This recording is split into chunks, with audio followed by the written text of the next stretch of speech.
Hello दोस्तों, स्वागत है आपका आपके अपने YouTube channel chemistry with Teju sir पर। बच्चों, 10th साइंस का लेसन कार्बन एवं इसके यौगिक का आज 12वां एपिसोड है, जिसमें हम कार्बन के क्रिस्टलीय अपर रूप पढ़ रहे हैं।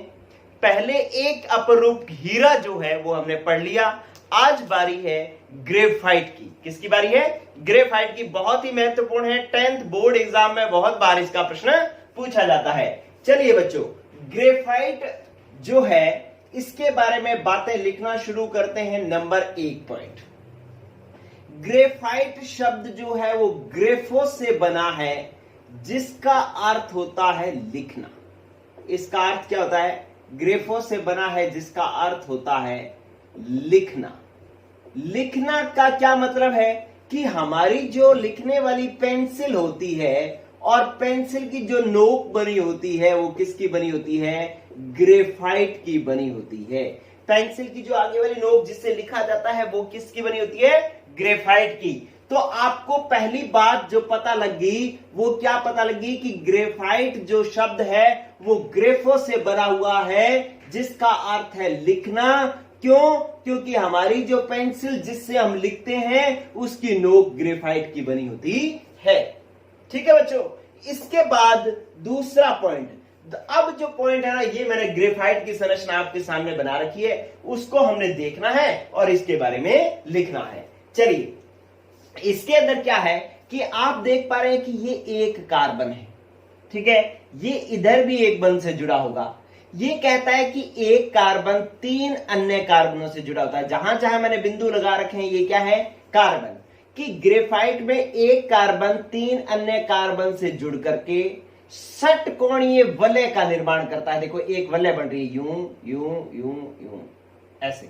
ये कैसी वलय बन रही है? षटकोणीय। 1 2 3 4 5 और 6 षटकोणीय वलय का निर्माण करता है। तो हम क्या कहते हैं कि इसमें कार्बन 3 अन्य कार्बन से जुड़ करके 3 अन्य कार्बन से जुड़कर क्या बनाता है?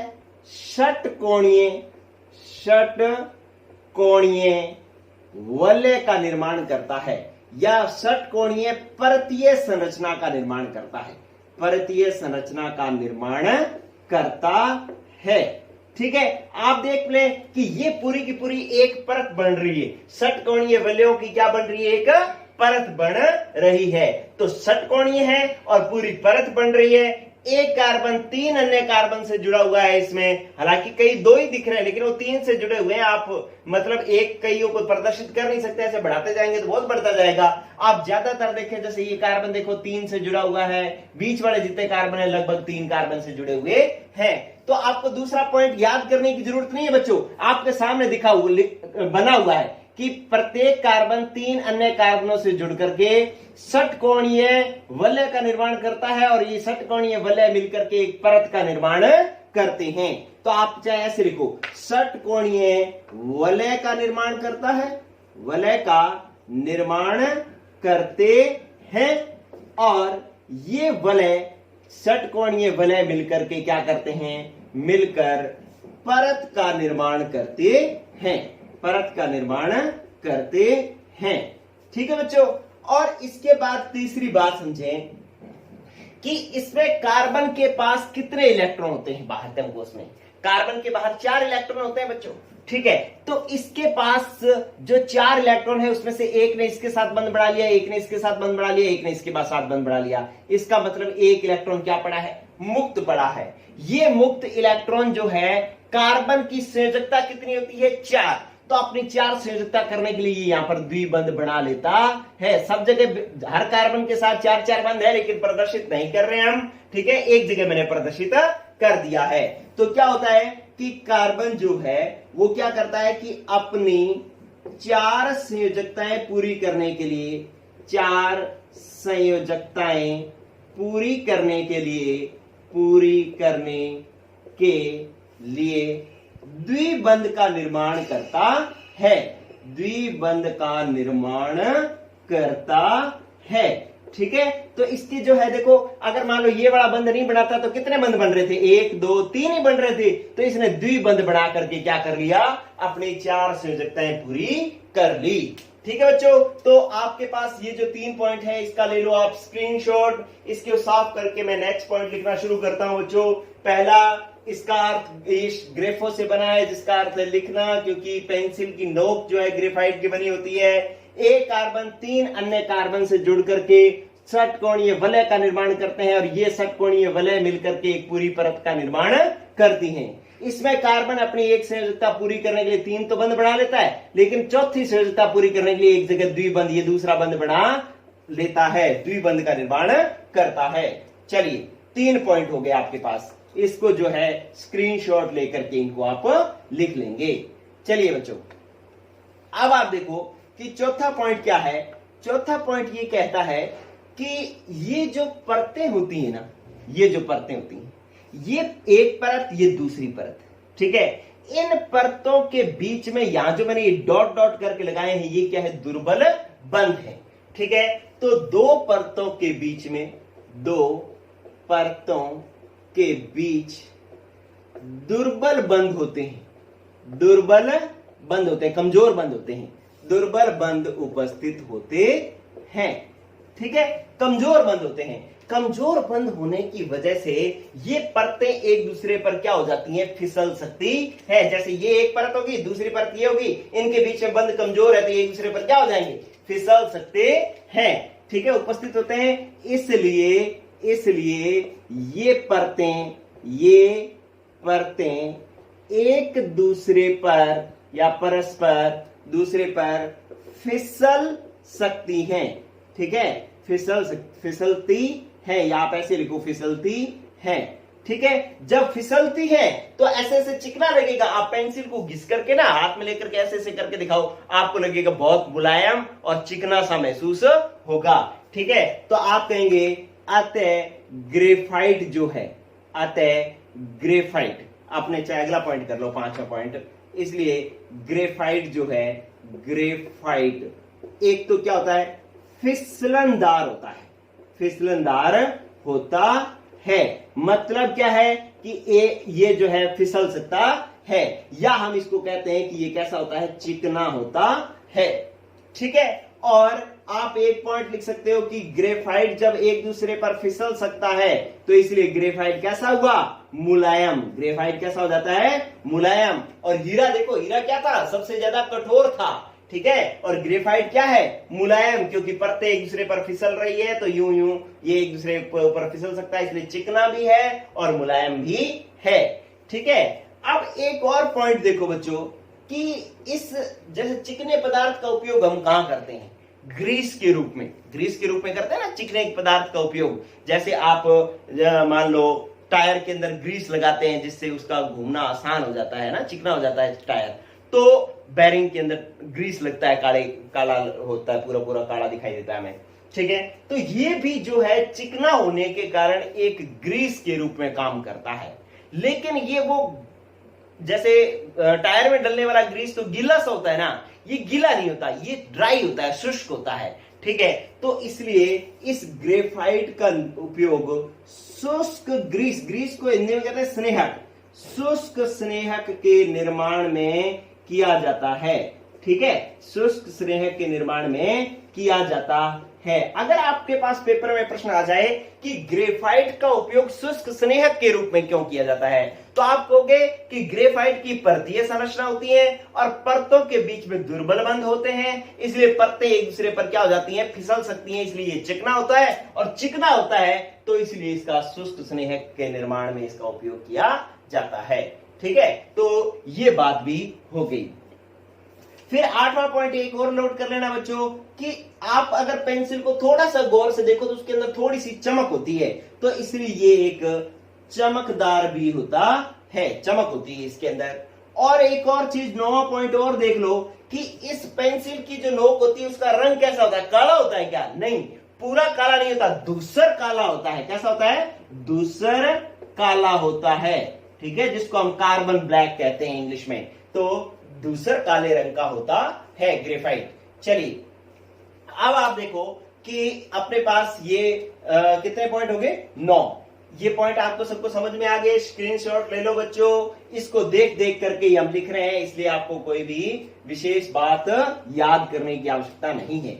चलिए अब आप देखो, नेक्स्ट जो है एक बहुत ही इंपॉर्टेंट पॉइंट, क्या वो ये है कि कार्बन के पास ये जो इलेक्ट्रॉन होता है ना, ये इलेक्ट्रॉन बीच बीच में मुक्त भी होता रहता है क्योंकि बंद घूमता रहता है।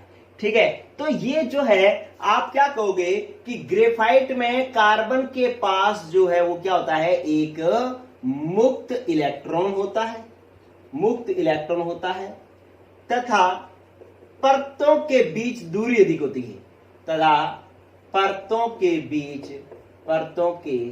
बीच दूरी अधिक होती है, अधिक होती है।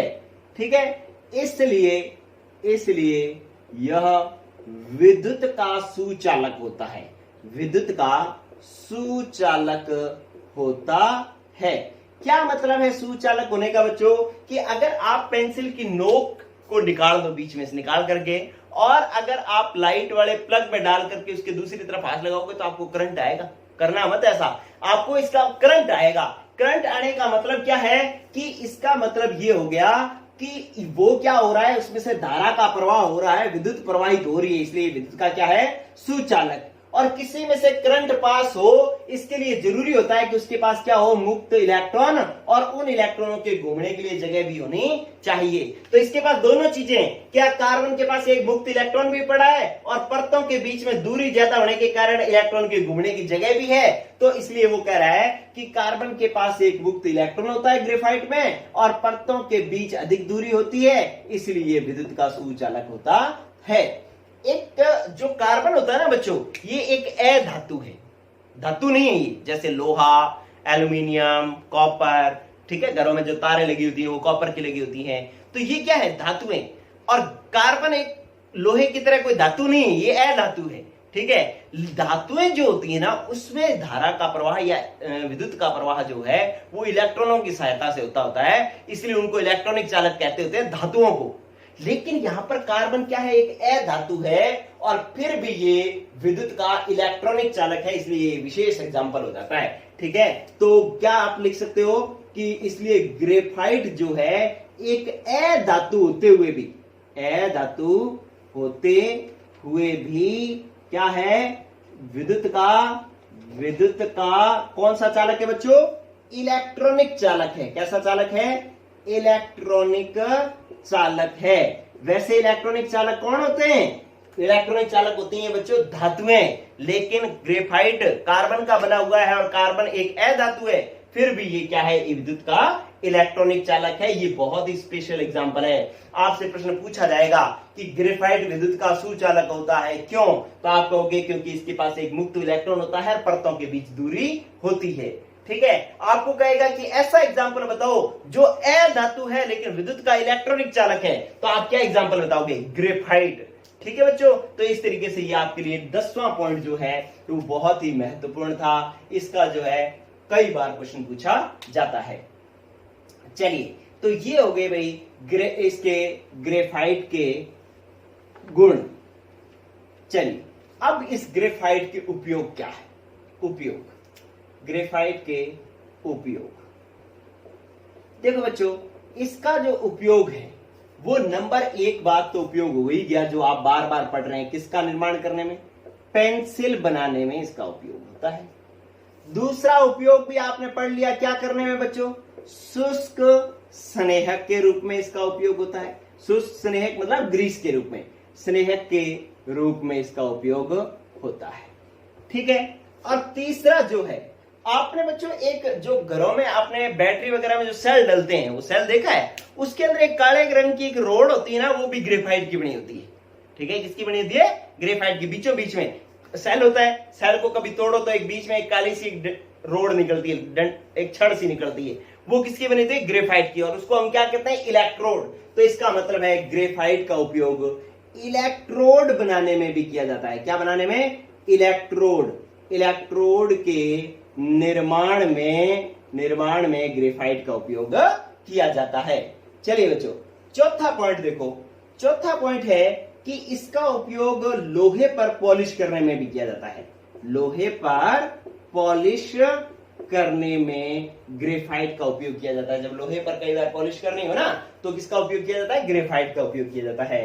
पांचवा पॉइंट जो है, पांचवा उपयोग बहुत ही इंपॉर्टेंट है। आप देख लो, पेंसिल में याद नहीं करना, स्विच ने याद नहीं करना, अपने आप याद है। इलेक्ट्रोड मैंने आपको बता ही दिया कि जो सेल के अंदर जो छड़ लगी होती है वो लोहे पर पॉलिश करना, ये भी याद करने वाली बात नहीं है। ये थोड़ा सा ध्यान रखना है कि जो नाभिकीय परमाणु भट्टी होती है ना, परमाणु भट्टी में इसका उपयोग, ग्रेफाइट का उपयोग मंदक के रूप में किया जाता है। मंदक के रूप में किया जाता है।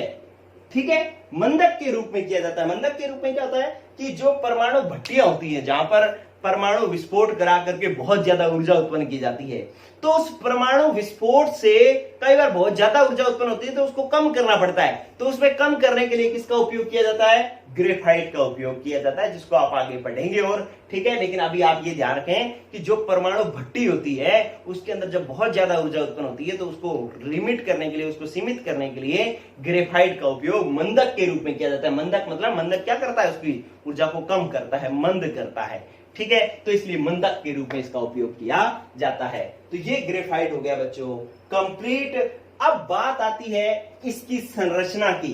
ये जो मैंने संरचना बनाई है ना, ये मैंने देख देख करके इसको इधर इधर पॉइंट तो लिखवा दिए, लेकिन ये बनेगी कैसे? बनेगी कैसे? ये एक बड़ी बात है। तो ये साफ कर रहा हूं, और ऐसी की संरचना, ग्रेफाइट की संरचना जो है इधर मैं आपको बनानी सिखा रहा हूं कि आपको इसको बनाते हुए क्या ध्यान रखना है, किस तरीके से बनानी है। चलिए बच्चों, आपको क्या करना है? एक बिंदु लगाया आपने। ये ग्रेफाइट की संरचना अभी आप ऐसे देखोगे तो आपको लग रहा है कि आसान है, बना लेंगे, लेकिन हार्ड है। ठीक है, आप देखो, मैं थोड़ी सी बातें आपको बताता हूं, बाकी आपकी अगर ड्राइंग अच्छी है तो मेरे से ज्यादा सुंदर आप बना लोगे, लेकिन थोड़ी बातें मैं आपको बता देता हूं। देखो, इस तरीके से आपको षटकोणीय वलय बनानी है, इसमें आपको कोई दिक्कत नहीं। यूं, चलिए, एक षटकोणीय वलय बनेगी। अब आपको क्या करना है कि जो दूसरी वलय बनानी है ना, इसको थोड़ा सा बढ़ाना है आगे। इसको यूं, ये ऊपर वाली लाइन है ना, वो थोड़ी सी आगे रखनी है, ये वाली लाइन थोड़ी पीछे रखनी है, और यूं बढ़ाना है ऐसे।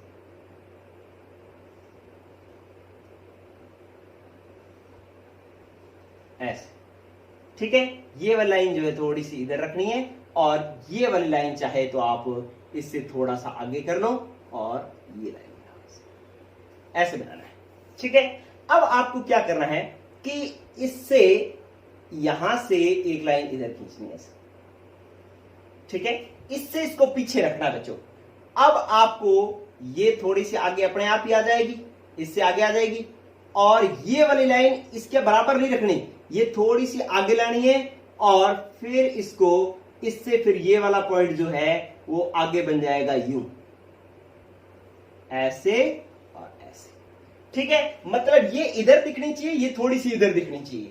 ठीक है, अब तीसरी जो परत, तीसरी षटकोणीय वलय बना रहा हूं ना, वो और इधर दिखनी चाहिए। और इधर दिखने के लिए आपको क्या करना पड़ेगा? इसको यहां पर इससे पीछे रखना पड़ेगा, ये इससे ये बिंदु पीछे रखना पड़ेगा, और फिर ये, और इसको थोड़ा सा इससे थोड़ा आगे बढ़ाना पड़ेगा। ये लो, थोड़ा सा आगे बढ़ा दिया, और फिर ये बढ़ा दिया इस तरीके से। ठीक है, तो आप देख पा रहे हैं कि ये जो संरचना बन गई है वो इस तरीके से बन गई है कि आपको सारे बिंदु जो है वो थोड़े थोड़े, जैसे पहली वलय से दूसरी वलय जो है इधर थोड़ी खिसकी हुई है, दूसरी से तीसरी थोड़ी सी इधर और खिसकी हुई है।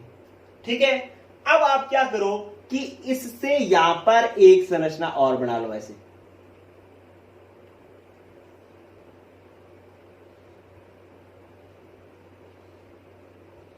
ये बन गई, और इसको थोड़ा सा इससे आगे बढ़ा करके बढ़ाओगे यूं,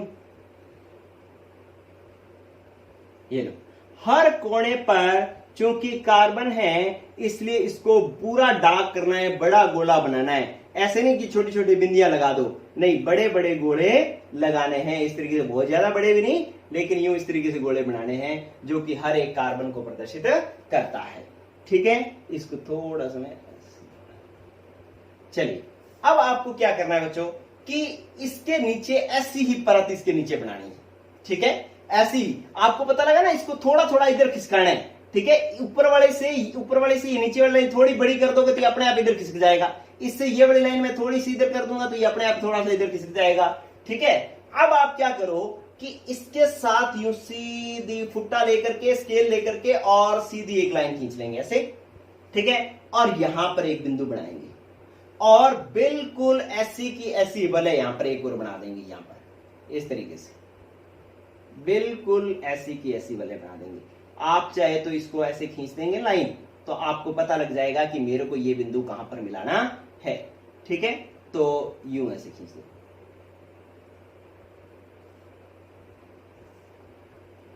ये लो, अब इसको इससे मिला दो, ठीक है। मतलब ये वाली लाइन इस बिंदु से मिलनी चाहिए, ये बिंदु इस बिंदु से मिलना चाहिए, ठीक है। अब क्या करो कि इसके नीचे ये जो लाइन है ना, यहां पर ये ऐसे खींच लो, ये भी आपको स्केल से खींचनी है, ठीक है। और इसके बाद क्या करो कि यहां से एक लाइन यहां पर खींचेंगे और ये बिंदु मिला दिया, फिर ये और फिर यहां पर ऐसे। अब इस लाइन को फिर यहां से एक बिंदु ऐसे खींच लो, लाइन खींच लो, क्यों? क्योंकि इस लाइन पर अब हमें इनको मिलाना है। ये लो जी, इस लाइन पे हमने मिला दिया, ठीक है। अब ये तीसरा पॉइंट ये है, तो तीसरा पॉइंट यहां पर एक फिर पेंसिल से लाइन खींच लो और इधर भी ये वाला तीसरा बिंदु है तो इससे भी एक पेंसिल से एक लाइन है खींच लो, ऐसे आ गया, ठीक है। ये थोड़ा सा इधर रखेंगे पड़े,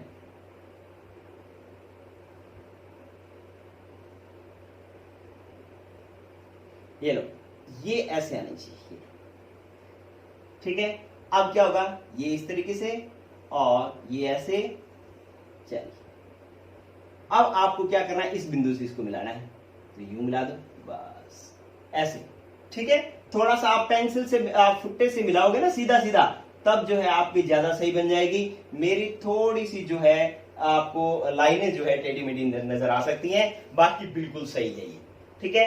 अब आपको क्या करना है बच्चों कि इस लाइन, ये वाली लाइन ऐसे खींचनी, ये फुट्टे से ऐसे खींच लोगे और इधर जो है एक षटकोणीय बल्ले बनाना है।